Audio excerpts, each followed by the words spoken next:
50 years ago, NASA began lofting parachutes to altitudes and speeds meant to simulate the conditions of Mars entry. Those early tests demonstrated the challenges of inflating lightweight materials in a 1,500-mile-an-hour wind and having them survive well enough to help enable a safe landing on the red planet.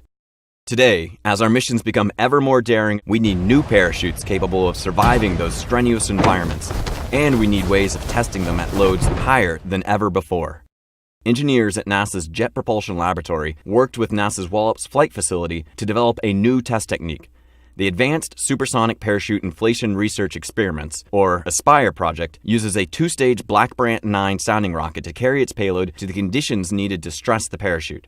The rocket is launched out over the Atlantic Ocean and ascends to altitudes where the atmosphere of Earth mimics the atmosphere near the surface of Mars.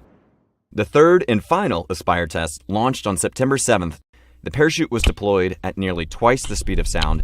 In less than half a second, 200 pounds of nylon, Kevlar, and Technora go from a small drum-sized bag with the density of wood to an inflated parachute with the volume of a large house, generating nearly 70,000 pounds of drag.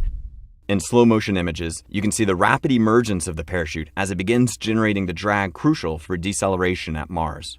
These images give us amazing insights into the physics and early behaviors of a supersonic parachute inflation. The apparent ease of the unfurling and unfolding in the parachute belies the severity of the extreme environment in which this occurs. After 3 successful tests of ASPIRE, NASA has now tested their new parachute at loads and conditions exceeding any large supersonic parachute before it, and 40% higher than the highest load expected for the Mars 2020 mission. Our parachute is now certified for flight at Mars.